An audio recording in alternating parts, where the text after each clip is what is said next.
అస్మద్గురుభ్యో నమః శ్రీమాత్రే నమః. అమ్మవారి దివ్యపాద పద్మాలకు నమస్కారం చేసుకుంటూ వీడియోలోకి వెళ్ళిపోదాం. మొన్న భీష్మ ఏకాదశి అయింది కదండి. చాలా వీడియోలలో భీష్మ ఏకాదశి నాడే విష్ణు సహస్రనామాలు పుట్టాయి, విష్ణు సహస్రనామాలు పుట్టిన రోజు భీష్మ ఏకాదశి అని చెప్పారు. అది అది చూడండి ఒకసారి. భీష్ముడు భీష్మ అష్టమి అని చెప్పుకుంటున్నటువంటి ఆ రోజున ఆయన ప్రాణాన్ని వదిలేశారు ఉత్తరాయణ పుణ్యకాలంలో.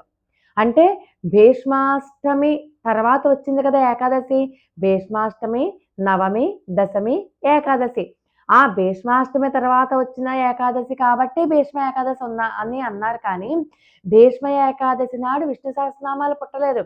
అది సరిదిద్దుకొని చాలా మంది చాలా వీడియోస్లో ఇలాగే చెప్పారు. విష్ణు సహస్రనామాలు ఎప్పుడు పుట్టాయో తెలిసినా ఆయన శరీరం విడిచిపెట్టడానికి ముందే, అంటే భీష్మాష్టమి నాడు శరీరం విడిచిపెట్టారు కాబట్టి దానికంటే ముందే బహుశా భీష్మాష్టమి నాడే కావచ్చు, దానికంటే ముందు రోజే కావచ్చు, లేకపోతే ముందు కావచ్చు. అప్పుడే అంపశయ్య మీద ఉన్నటువంటి భీష్ముల వారి దగ్గరికి శ్రీకృష్ణ పరమాత్మ రావడం, యుధిష్ఠిరుని వారికి చెప్పమని చెప్పడం, సూచన చేయడం జరిగింది. శ్రీకృష్ణ పరమాత్మ నోటి నుంచి కాకుండా ఆ విష్ణు సహస్రనామ స్తోత్రం యొక్క మహత్యం అన్నది భీష్ముల వారి యొక్క నోటి నుంచి యుధిష్ఠిరుల వారికి చెప్పడం జరిగింది.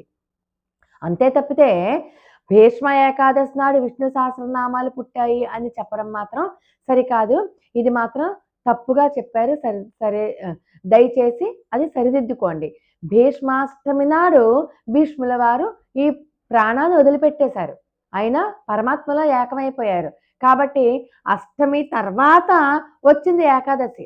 అప్పటికే భీష్ముల వారు కాలం చేసేశారు. ఉత్తరాయణ పుణ్యకాలంలో ఆయన శరీరాన్ని విడిచిపెట్టేశారు. స్వచ్ఛంద మరణం అయింది. కాబట్టి ఈ భీష్మ ఏకాదశి నాడు మాత్రము విష్ణు సహస్రనామాలు పుట్టలేదు.